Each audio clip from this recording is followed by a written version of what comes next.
Eh, Hay unos pequeños problemas ahí con el Internet de la unidad.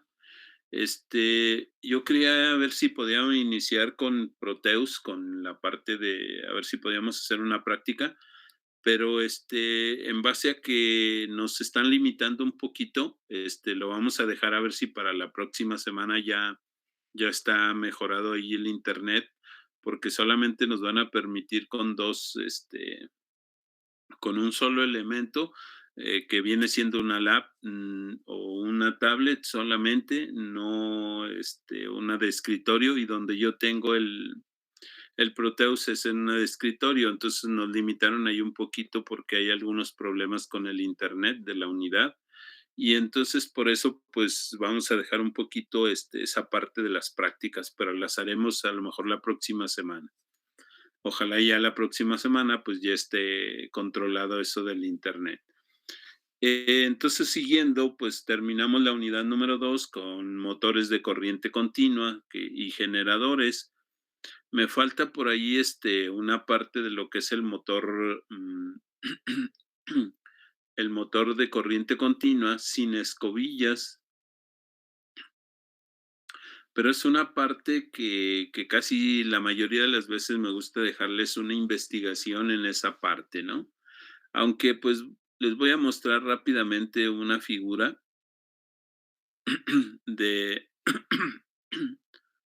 de ese motor, ¿verdad? Sin escobillas. Déjenme les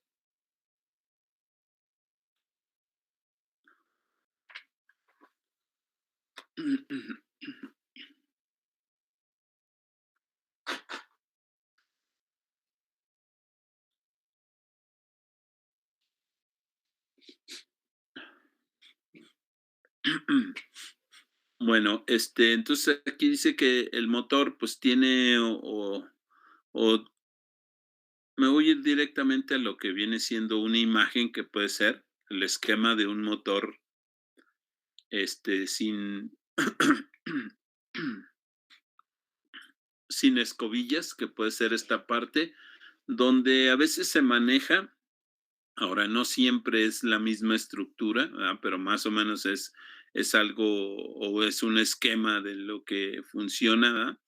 A veces se tiene una fuente de tensión, de ahí, por ejemplo, nosotros vemos que la parte del rotor, en este caso, pues obviamente, como su nombre lo dice, pues no tiene escobillas. Entonces el rotor, solamente tiene un imán permanente.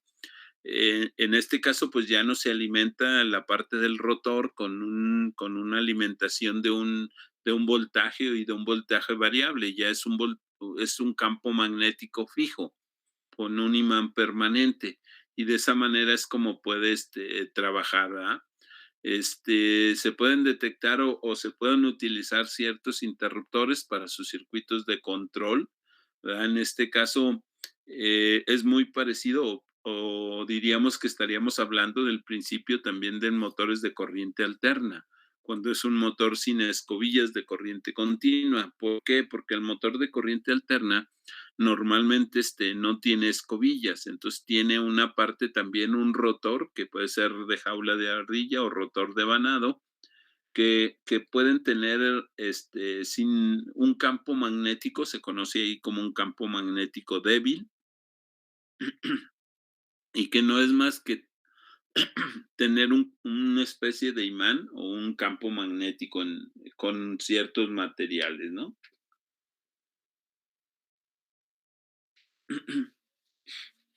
Con ciertos materiales o cierto acomodo. Aquí, pues, se manejan, en este caso, 3 bobinas,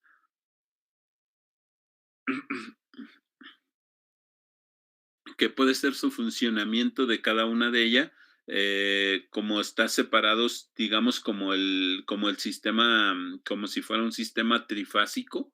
El sistema trifásico normalmente está separado o los voltajes que se generan están separados 120 grados para que se vaya dando cada una de las curvas de ese sistema trifásico.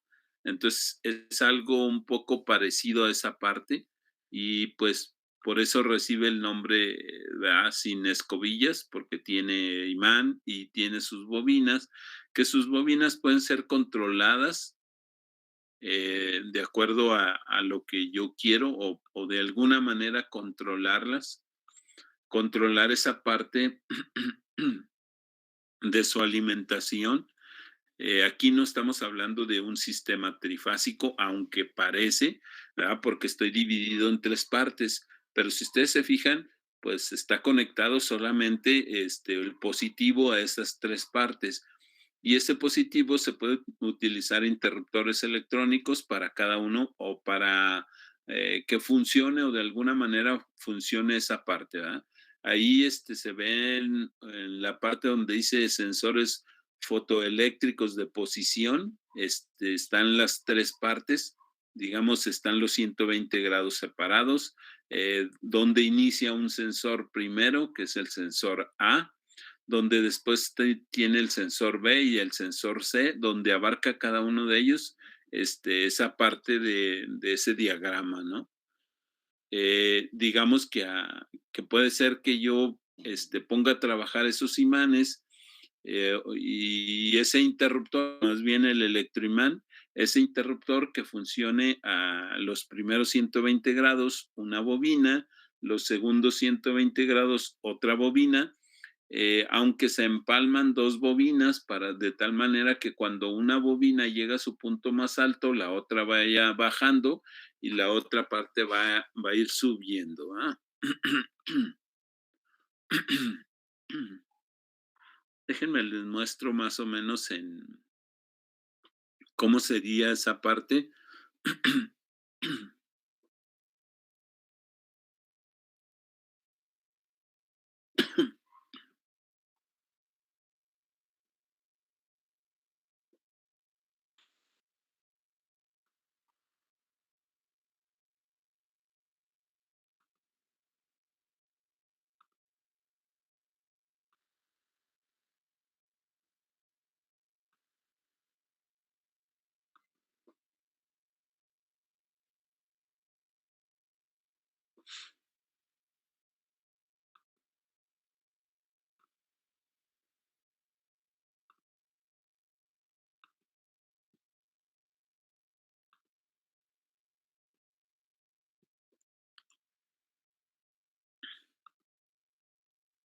Más o menos para la forma de un sistema trifásico que es muy parecido el funcionamiento, en este caso de este motor.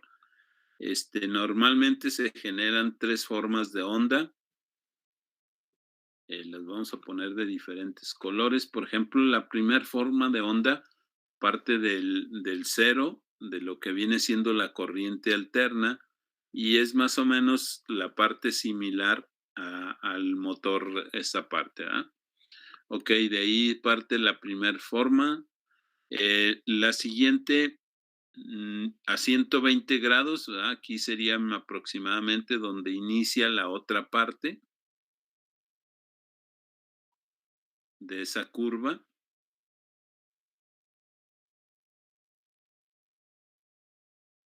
y donde terminaría esa parte, ¿verdad? Viéndolo como si fuera un sistema trifásico, la otra parte serían a 240, más o menos aproximadamente por aquí, partiría la otra forma de onda. Y digamos que así es como se genera el voltaje en un sistema trifásico. La parte azul que vemos, primero parte y luego llega a un punto más alto y empieza a disminuir, pero una vez que empieza a disminuir, se empieza a compensar con la parte, en este caso roja, empieza a subir y se van compensando estas dos partes. Es más o menos el mismo, digamos que la misma parte. Por ejemplo, este sería el sensor A.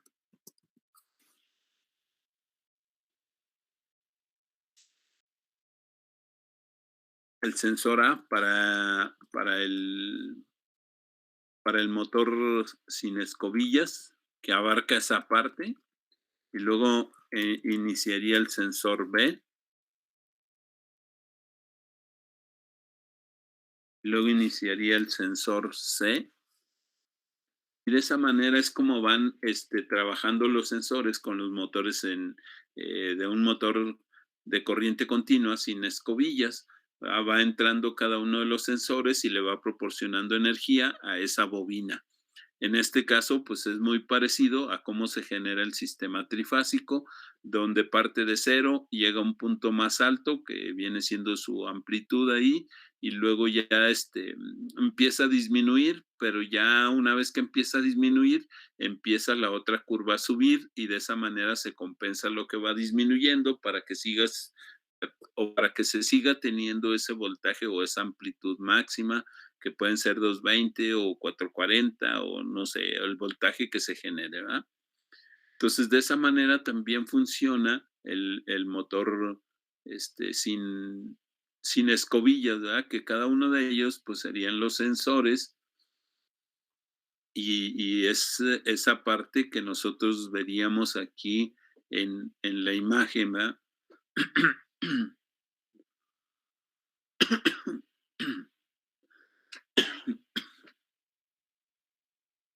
Entonces, ese sería el interruptor A, el interruptor B, el interruptor C o sensor A, B y C. Cómo es como se interactúan con esa parte. Se tiene la parte del rotor, perdón, de imán permanentes y los estatores o las bobinas son las que se van intercalando y de esa manera es su funcionamiento de esa parte. ¿Ah?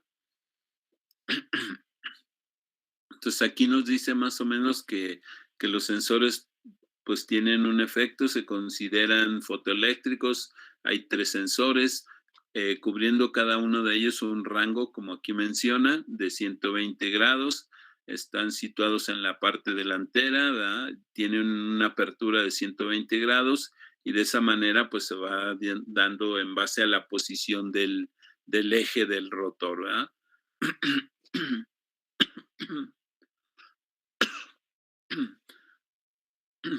Bueno, entonces esta parte, se las voy a dejar como investigación, luego les paso por ahí el formato para que hagan la investigación y otra parte del imán permanente, ¿verdad? Que ya casi no es tan usado. Bueno, entonces esa parte sería lo del motor,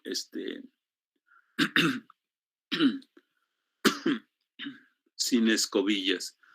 Eh, una pregunta, Irving, Adolfo, este, ya hablando del tema de transformadores, lo podríamos dividir en dos partes. ¿Usted conoce el transformador de una subestación?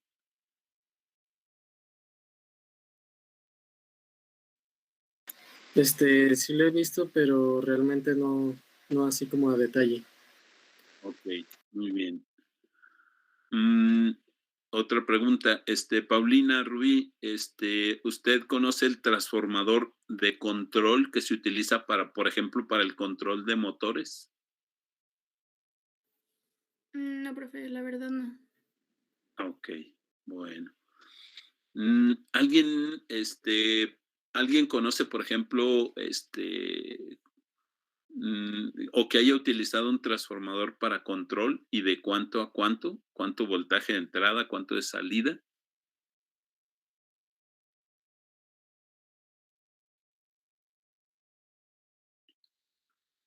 ¿Ninguno de ustedes ha utilizado esa parte?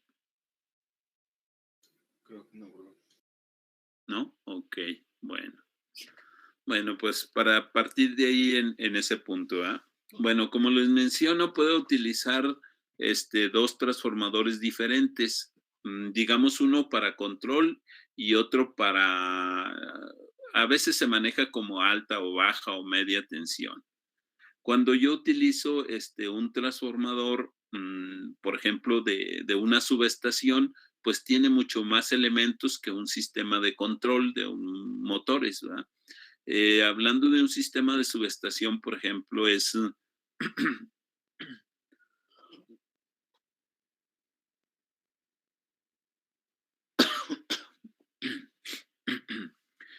de una subestación, Como normalmente bueno, yo puedo utilizar un transformador como reductor o como elevador, dependiendo de la alimentación, y que va a tener dos bobinas principalmente y que se maneja como si fuera un sistema monofásico, aunque sea un sistema trifásico. Eh, para, un, para cada uno de ellos se pone un transformador. Para un sistema monofásico es un transformador, para un sistema trifásico sigue siendo ese mismo sistema, pero dividido en tres partes. Entonces, como a veces se manejan corrientes altas o voltajes altos, dependiendo si es elevador o reductor. Por ejemplo, si es reductor, normalmente lo que digamos que industrialmente se trabaja con voltajes a veces de 66 kV, eh, y lo reducen pues a 440, y además todavía esos 440 se reducen a 220 para tener lo que viene siendo el alumbrado o los contactos de oficina, ¿verdad? Que son a 127 volts. Entonces, cuando se manejan eso, pues se manejan al inicio. Si tengo 66 kV, pues puede ser que tenga una corriente pequeña de 10, de 20 amperes. Pero ya a la salida, pues mi corriente va a aumentar muchísimo más porque tengo pues muchos equipos, ¿verdad?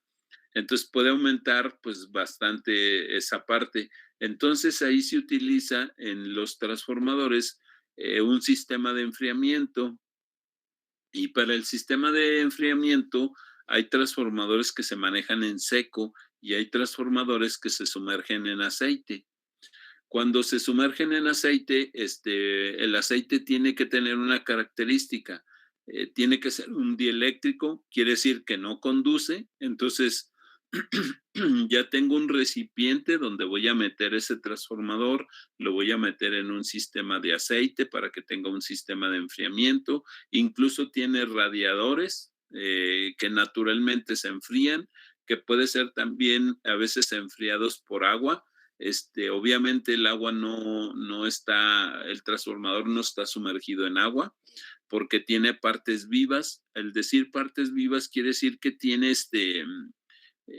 donde se hacen las conexiones sin ninguna protección o sin ningún aislamiento que lleve. Entonces están partes vivas que pueden conducir, ¿verdad? Entonces se mete una especie de serpentín internamente, y de esa manera es como se hace esa parte. Profe, eso es lo que pasa con las bombas estas que son sumergibles como para aljibes y eso. Que no son Sí, son sumergibles y... ajá. Aunque las bombas sumergibles, son más, es más la estructura del motor, o sea que se pone ciertos plásticos que no le permiten el paso del agua. ¿Ah? O sea, como que está sellado totalmente, ¿no? Y más o menos es lo mismo que tiene también el transformador, está sellado, pero ese está sumergido en aceite. Ese aceite no conduce o no debería de conducir. ¿Ah?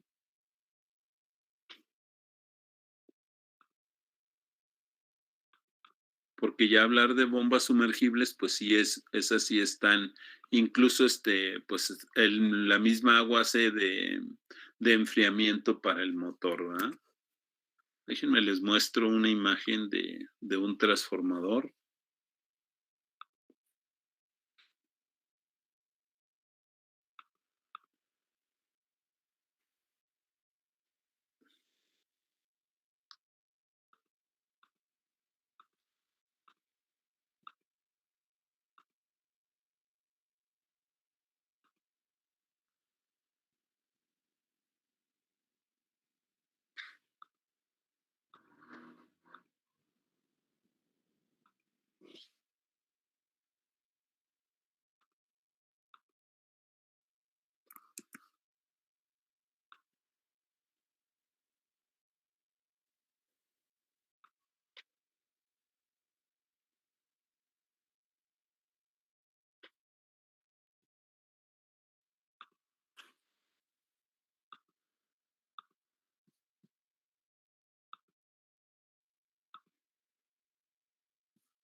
Bueno, ahí está la imagen, de un transformador. En este caso, pues, es un transformador, digamos, muy especial, porque casi no tenemos transformadores que sean bueno, okey, ahorita ustedes me dicen de qué tipo es.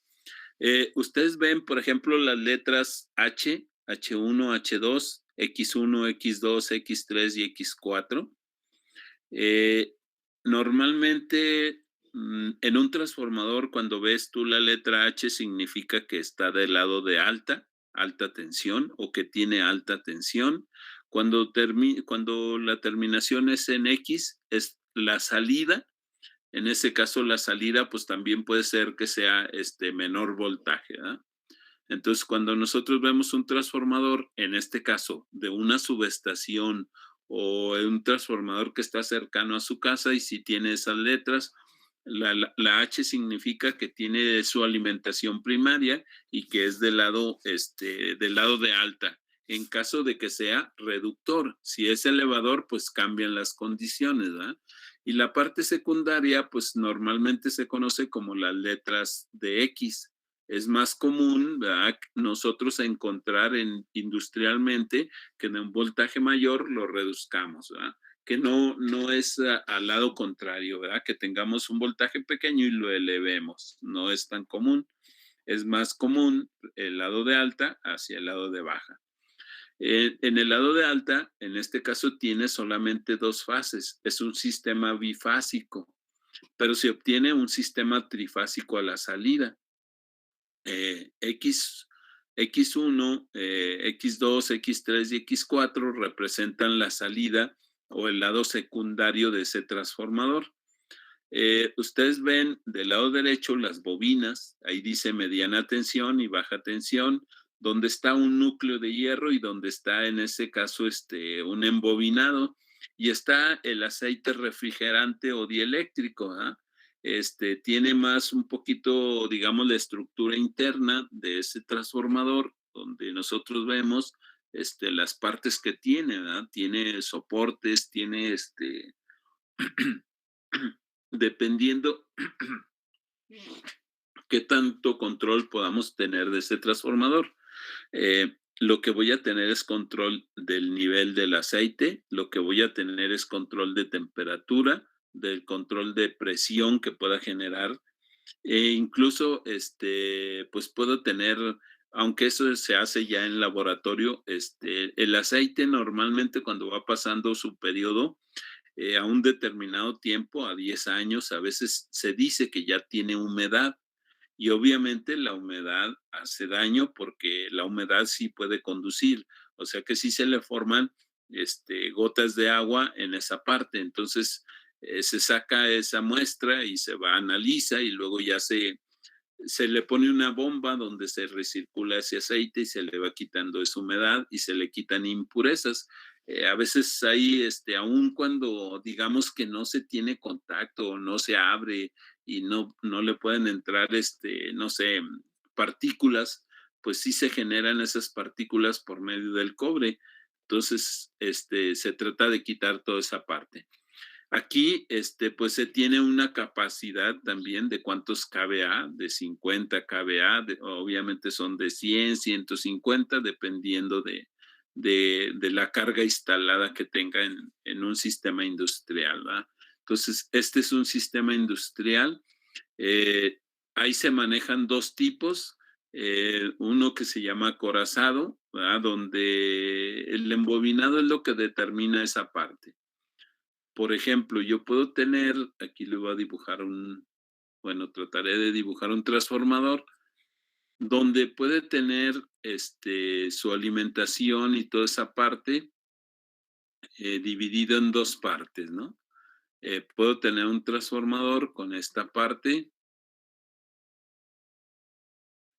donde aquí internamente hay un espacio, hay un hueco y donde aquí se van colocando los devanados, ¿ah? Estos son los devanados de un transformador, que puede ser el lado primario esta parte y que acá tengo el lado secundario, donde dependiendo de qué es lo que quiero, si quiero reducir, pues le voy a poner menos vueltas y ya tengo esa parte. Entonces, esta es una forma de cómo puedo tener mi transformador. Aquí sería el voltaje primario o la parte primaria, dependiendo. Aquí tendría un voltaje secundario. Aquí, por aquí va a circular un flujo por esta parte y que ese flujo lo recogen en esta parte, ¿verdad? Aquí puede ser que sea, no sé, alta tensión o que tenga, por ejemplo, de 1, la relación de transformación puede ser de 1 a 10, por ejemplo, o más bien de 10 a 1, ¿verdad? Sería más apropiado.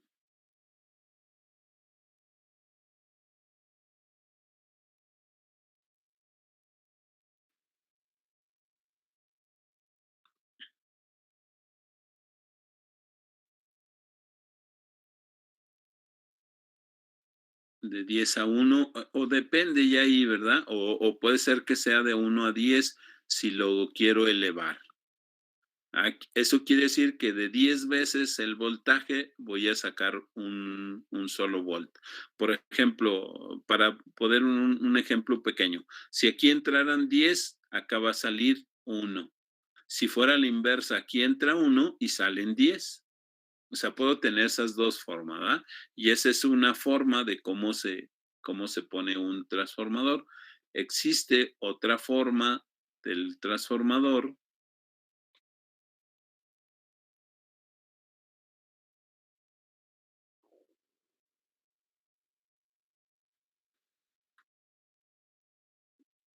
donde los devanados van en uno mismo.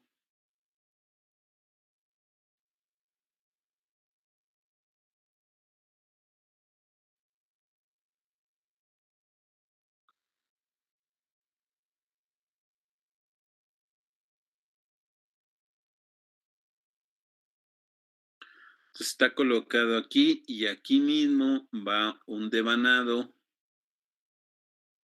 El devanado o bobinas son lo que lleva aquí el transformador. Y en primer lugar lleva una parte que dependiendo si es elevador o reductor, casi siempre aquí primero se pone el devanado de menor voltaje y luego se pone el devanado de alto voltaje. Aquí en esta parte se ponen los devanados. Aquí mismo están los dos devanados, de aquí se sacan los dos voltajes. Y esas son las dos formas de los transformadores. Uno se conoce como devanado acorazado, que es la parte, la figura número 2, donde están los dos devanados en la parte interior. Y el otro, pues, se conoce como un devanado común o también tiene un nombre, ¿verdad? Ahí en esa parte. Entonces, estos son mis dos transformadores. Dentro de los transformadores, por ejemplo, de control, pues solamente tengo esto. En el control no hay un sistema de enfriamiento, no hay nada de eso. Y para el control, pues yo utilizo, no sé, a lo mejor puedo alimentar 440 no sé, a un control de 12 a un control de 24 volts. A lo mejor ustedes no han manejado el control por medio de relevadores de un motor. Pregunto si lo han visto, lo han hecho. Sí, profe. ¿Sí? Ok.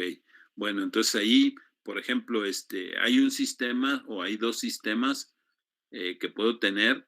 Un sistema, digamos, europeo, donde aquí pues es la parte de los símbolos que entran. Aquí puedo tener esta parte y para quien mencionó ahorita, pues debe de darse una idea de lo que es esta parte.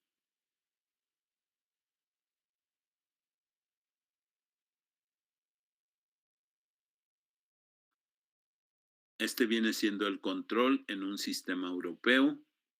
Estos dos que parecen círculos es precisamente mi transformador, donde yo aquí puedo manejar voltajes, no sé, a lo mejor de alimentación de 220,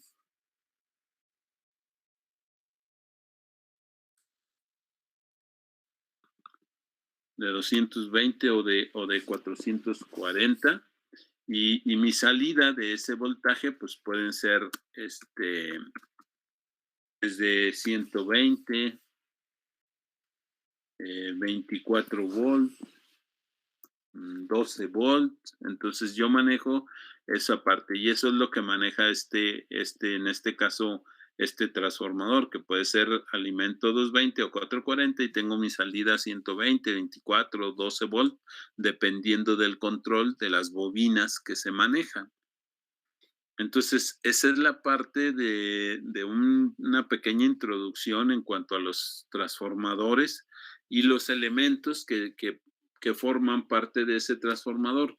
En el de control, pues solamente tiene el núcleo y tiene las bobinas. Ahí no tiene un sistema de enfriamiento, ni está encapsulado, ni tiene taps, como un sistema industrial. En el sistema industrial, aquí tiene la capacidad, tiene la parte secundaria, aquí dice cambiador de tomas, taps. Ese se refiere a que a veces puedo tener un voltaje, pero lo que mueve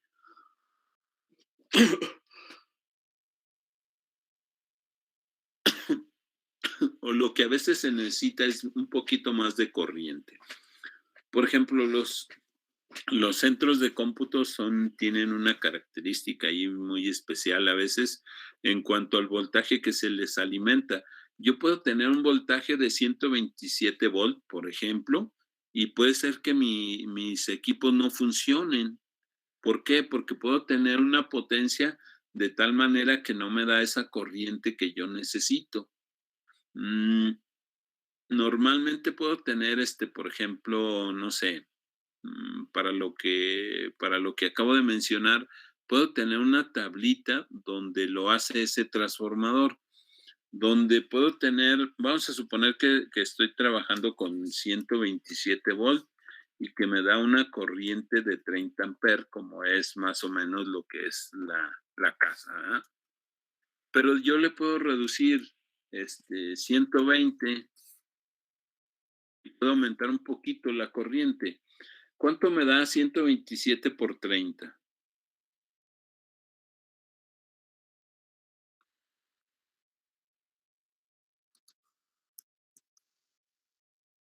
3810. 3810, ok. Para tener esos 3810, que es potencia, es voltaje por corriente, ¿de cuánto sería la corriente si divido 3810 entre 120?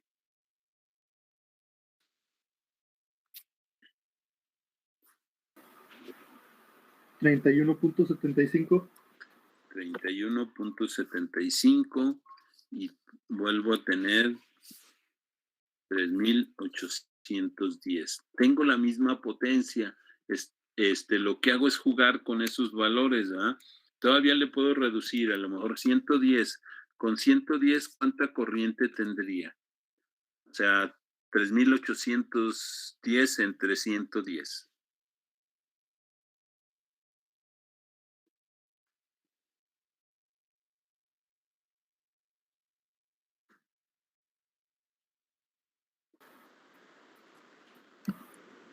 $34.64. Bueno, se fijan, yo puedo tener mi tablita de esa manera y lo que voy cambiando es el voltaje, reduciéndolo, y va aumentando la corriente. Que puedo hacerlo también a la inversa, también. O sea, aumentar, por ejemplo, el voltaje, 130, por decir un valor. ¿Cuánto me daría esa corriente para que me dé la misma potencia? 3810 entre 130. 29.30. 29.30. Entonces, de esa manera es como se van colocando y esos son los taps. Cuando yo necesito en una instalación cierta cantidad de corriente, pues puedo jugar con ese voltaje y lo voy reduciendo y lo que va haciendo es que aumenta la corriente. Si aumenta la corriente, entonces ya puedo tener mi equipo más estable, ¿verdad? Y eso es a lo que se conoce como los taps. Eso es lo que hacen los taps, ¿verdad? Dentro de lo que viene siendo un transformador. En este caso, pues es un transformador industrial y es más un elevador o un reductor de un voltaje, ¿verdad? Que también los de control hacen lo mismo, reducen o aumentan ese voltaje, que es más común que lo reduzcan, ¿verdad?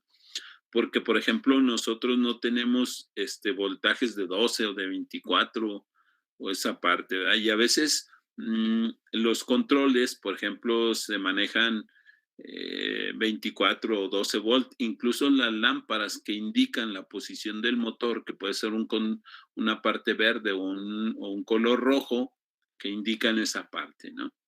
Entonces viene siendo ese sistema de un transformador o la diferencia que hay en dos transformadores, uno para control y otro no sé, para distribución. Normalmente, por ejemplo, hay de distribución, los de distribución son los que hay en la calle, que pueda uno ver, que son para esa parte. Hay unos que desde la generación de ese voltaje, pues de ahí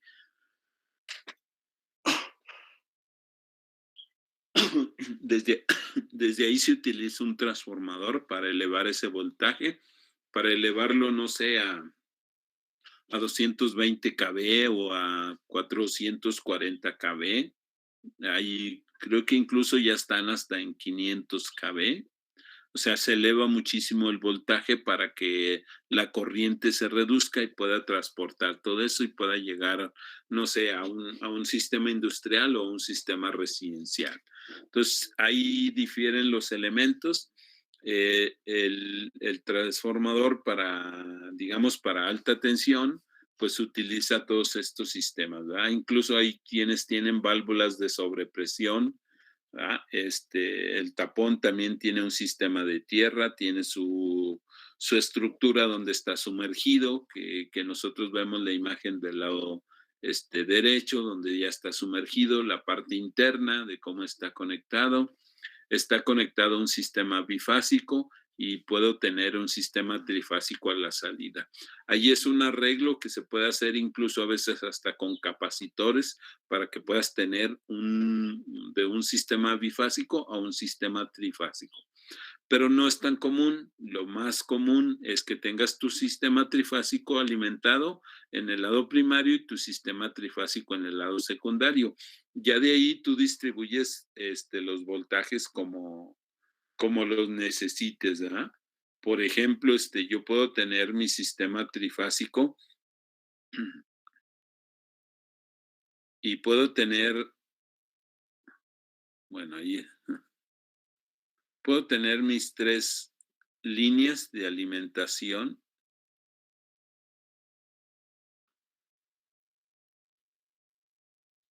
Y de aquí, pues voy conectando cada uno de los equipos, ¿verdad? Si mi equipo solamente tiene 2 fases, pues conecto estas 2 de aquí.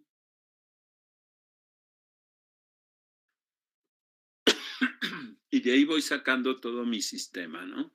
Entonces, esa es la parte del transformador que utilizaría para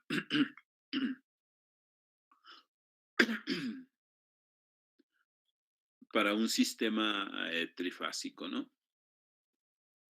Bueno, vamos a dejar esa parte. Les voy a compartir un documento. Es una breve introducción a esa parte. Entonces, el principio de operación y componentes de un transformador, pues dice que el transformador, en primer lugar, una definición, dice que es un dispositivo que cambia la potencia eléctrica alterna con un nivel de voltaje a potencia eléctrica alterna con otro nivel de voltaje mediante la acción de un campo magnético. Dice que puede constar de 2 o más bobinas de alambre conductor alrededor de un núcleo ferromagnético. Las bobinas normalmente no tienen una conexión directa, lo que hace es que recogen ese campo magnético que se genera en ese acero que lleva. ¿Ah? Uno dice que uno de los devanados se conecta a una fuente de energía y el segundo, pues quizás, o quizás hasta un tercero, suministra la carga a las energías. Hablando de un tercero, puede ser que yo tenga un transformador, no sé, a lo mejor ustedes han visto por ahí, cuando han viajado por ahí, que hayan visto un pozo. Un pozo es para un sistema de riego que normalmente el motor está sumergido, como mencionaba su compañero anteriormente, sumergido en el agua. ¿Verdad? Ese está sellado totalmente, tiene sellos para que no entre esa cantidad de agua o no entre la humedad y de esa manera pues pueda funcionar el motor, ¿verdad? Y normalmente a veces puede ver que tengan su pozo y que su pozo pues es normalmente un motor trifásico por la potencia que se necesita a veces para sacar el agua. Y como es un sistema trifásico, a veces manejan 220 o 440, pero resulta que la alimentación que pasa por ahí es de 66 kV o de 13.2, que es lo menor que puede tener. Entonces tiene que reducir de 13,200 volt a 440 o a 220, pero resulta que también ahí tiene su casa. Entonces necesita 127 volt. Entonces puede tener, por eso menciona ahí que quizás hasta una tercera devanado. Ese tercer devanado proporcionaría los 127 volt, que sí se puede, sí, son a veces transformadores muy especiales con esos devanados. Lo más común es que tú tengas un transformador con un lado primario y un lado secundario y listo. ¿Eh? El principio del campo magnético, bueno, pues aquí hay ciertas leyes que rigen precisamente eso y que viene siendo la ley del Ampère, donde se requiere conocer la intensidad del campo magnético producido por una corriente. Normalmente va a depender del número de vueltas y la corriente en Ampère que yo le proporcione a ese devanado. ¿Ah? Y de ahí pues puedo obtener una corriente neta o un valor neto en ese punto, ¿no?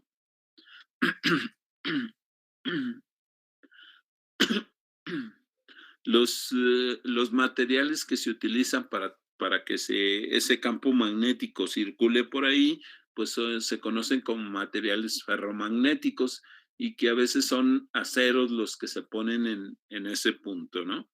Que es y que van separados por láminas para poder reducir las pérdidas de lo que se conoce como el efecto Joule. El efecto Joule se conoce que la potencia es igual a la corriente al cuadrado por la resistencia y eso es la pérdida que habíamos calculado anteriormente. ¿Verdad? Entonces, para evitar que pueda tener un material sólido y que aumente esas pérdidas, para eso lo hicieron por láminas y esas láminas no tienen no tienen una conducción entre ellas, se les pone un barniz para que no haya conducción eléctrica entre ellas y de esa manera reducir las pérdidas. Aquí tengo, por ejemplo, un devanado de un núcleo sencillo, ¿verdad? Un núcleo magnético sencillo donde entra el lado primario, donde tiene el número de vueltas, donde tiene una longitud y donde tiene un flujo y donde dependiendo también del área de esa parte. ¿Verdad? Aquí, por ejemplo, ya puedo considerar que N por I, que es el número de vueltas y que a veces se conoce como la fuerza magnetomotriz de un circuito, donde está también en función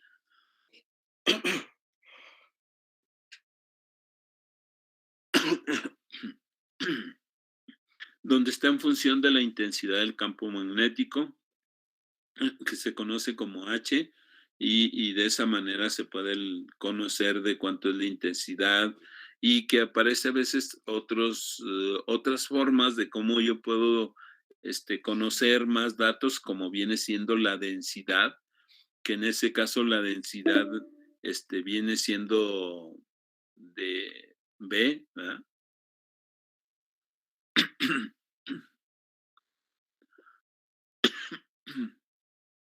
Entonces, y que viene multiplicado por la permeabilidad del material, dependiendo del material que yo utilice, la permeabilidad tiene valores de 2000 hasta 4000.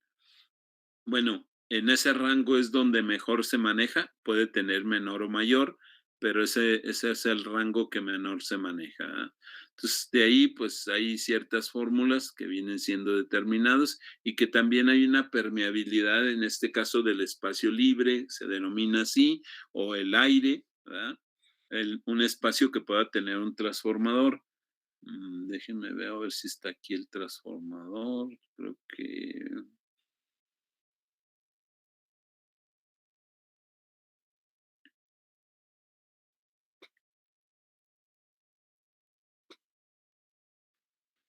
no está la imagen de un transformador. Bueno, quería ver la imagen de un transformador donde puede tener huecos y a eso se refiere precisamente esa parte de la permeabilidad. ¿Ah? Puedo tener un transformador con un hueco y ese hueco aún así sigue, como es un campo magnético, aún así puede manejarse. ¿Verdad? Aquí es donde me dice que las permeabilidades se manejan de 2000 a 6000. Les había comentado 4000, es 6000. Entonces, más o menos se maneja en eso, pero también puede ser mayor o menor.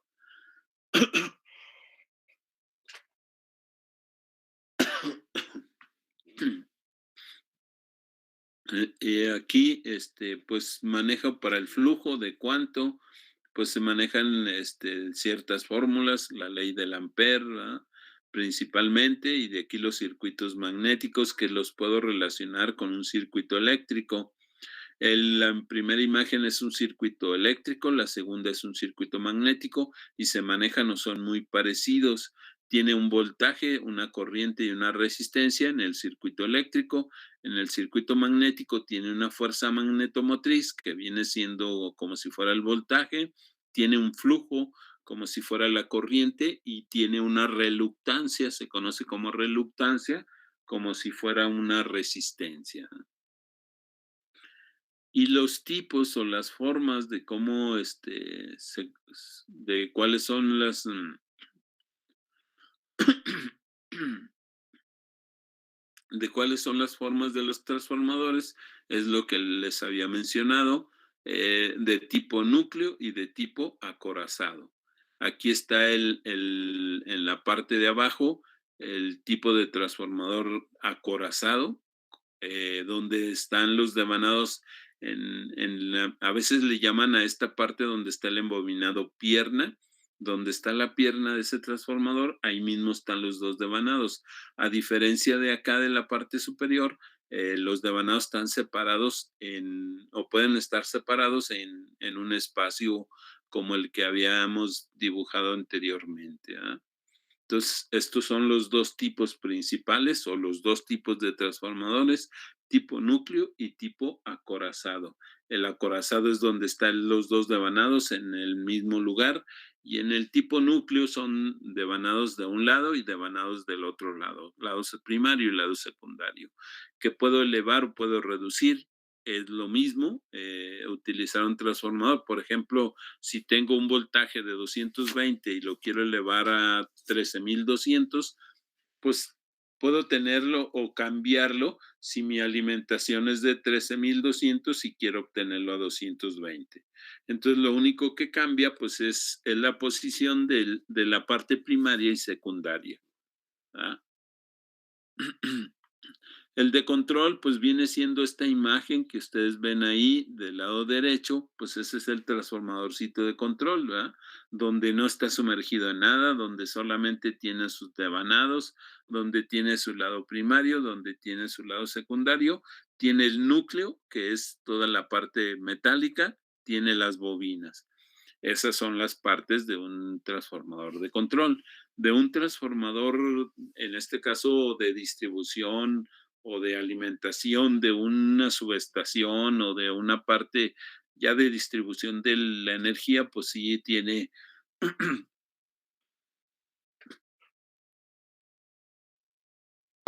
tiene más elementos, ¿verdad? Como en este caso, dentro de los elementos les mencionaba los taps, les mencionaba que tiene un sistema de tierra, que tiene su devanado primario y secundario, que tiene boquillas. Las boquillas son la parte donde se conecta la alta tensión, o puede ser que también la baja, dependiendo de cuánto es la cantidad de voltaje. Las boquillas son normalmente de porcelana, es un sistema aislado que tiene porcelana y es donde se conectan los de alta tensión para que no, porque por ejemplo, cuando es alta tensión, no necesariamente para que ocurra una descarga eléctrica tienes que hacer contacto. Eh,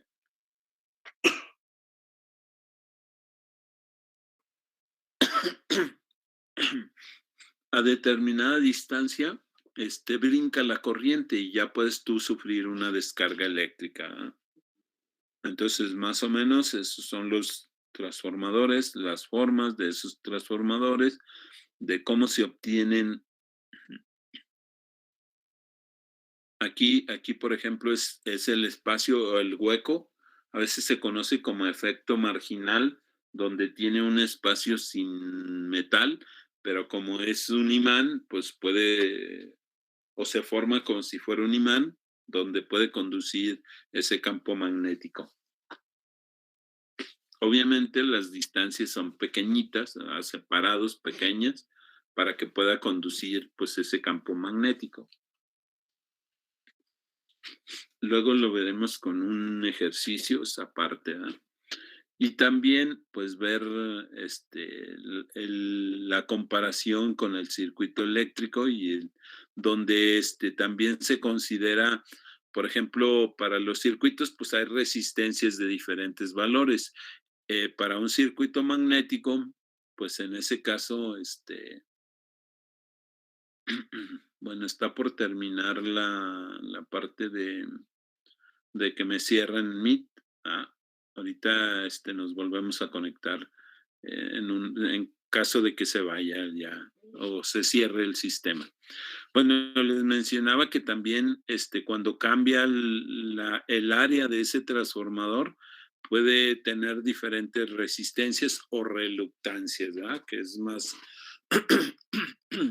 es más el nombre de reluctancia de lo que lleva, ¿no? Entonces, puedo utilizar un transformador para control, puedo utilizar un transformador de una subestación para una distribución. Se utiliza, digamos, los mismos elementos, solamente que a uno hay que enfriarlo por la cantidad de corriente, entonces hay que ponerle, a veces se utiliza incluso una ventilación forzada, se conoce, que puedo tener una especie de ventilador, ¿verdad? Donde con un motor le pongo aire a presión y aire frío, y luego después puedo utilizar también, puedo introducir tubos sin que tengan contacto directo, donde lleve agua fría, y ese también puede ser un sistema de enfriamiento, ¿verdad? Internamente están los tubos, pero no tienen contacto con las partes metálicas o las partes de la bobina, sino que solamente están alrededor para que sí tenga contacto ese tubo con el aceite por transferencia de calor, se enfría, ¿verdad? Se mete agua fría y obviamente el agua fría va a salir ya un poco tibia y de esa manera se le va quitando la temperatura a ese transformador. De hecho, ahora ya no hay tantos transformadores como anteriormente. El alumbrado tenía una especie de balastras, se conoce como balastras, y es un transformador que lo que hace es elevar un voltaje. Los tubos esos fluorescentes que ustedes ven, o una lámpara que es un tubo largo de color blanco, o que puede ser en línea o puede ser en U también, O sea, tiene diferentes formas. Esos normalmente requieren voltajes mayores para que la reacción del gas que tienen internamente produzca una luz visible.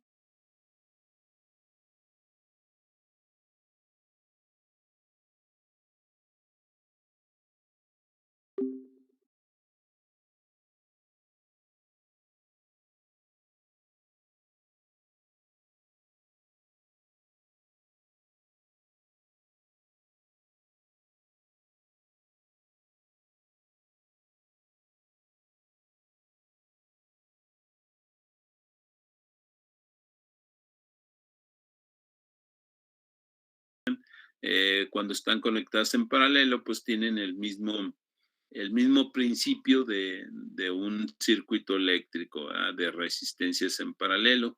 Ya ven que en paralelo, pues lo puedo obtener de distintas formas. Una es esa, donde una es uno entre la resistencia equivalente, aunque puedo encontrar la resistencia equivalente directamente, que sería igual a 1 entre 1 sobre R1, ¿verdad? Y así sucesivamente. Y de ahí pues puedo obtener esa parte, ¿no? Es igual, en este caso, la reluctancia, es el mismo comportamiento para poder tener esa parte, ¿no? Y aquí hay unas ciertas características que se obtienen de los circuitos magnéticos y que, pues, para que normalmente el transformador no pueda tener o deba de tener ningún problema, pues debe de tener ciertas características.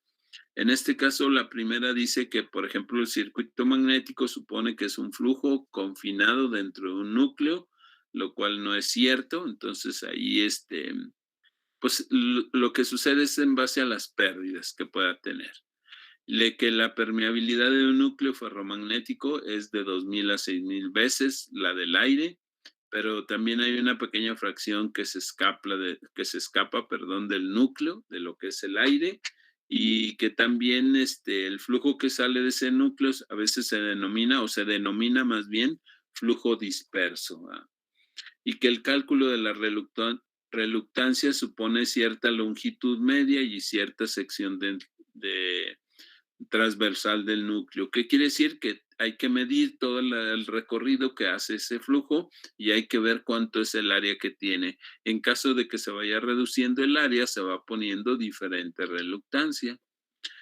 También dice que en los materiales ferromagnéticos la permeabilidad varía con la cantidad de flujo que existe antes del material, ¿verdad? Y que describe, pues, otra fuente o un error al análisis del circuito magnético, ¿ah? También menciona que las reluctancias se utilizan para calcular un circuito magnético que depende de la permeabilidad del material. Dependiendo del material, pues es la permeabilidad y puede cambiar o no las características, ¿verdad? También menciona que en el supuesto de que el recorrido del flujo, pues existen entrehierros, los entrehierros pues son los espacios libres que puede tener, ¿verdad? Y que efectivamente cuando mayor, será mayor que la del núcleo en cada lado del entrehierro, ¿verdad? Ahí el efecto marginal, pues en ocasiones se le considera un porcentaje mayor que se tiene que considerar para poder seguir esa parte, ¿verdad? Bueno, aquí está una imagen de un transformador donde tiene precisamente diferentes longitudes y donde su lado derecho está su circuito, digamos, comparado con un circuito magnético o en la comparación con un circuito eléctrico, ¿ah?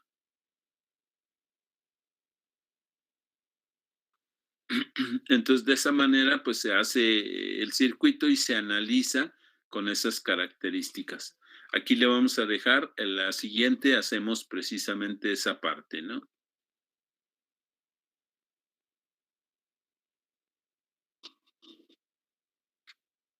Déjenme nada más pasar la lista de asistencia.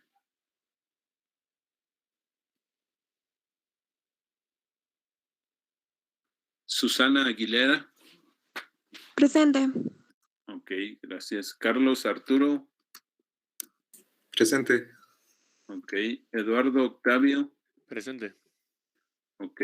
Eleazar Asensio.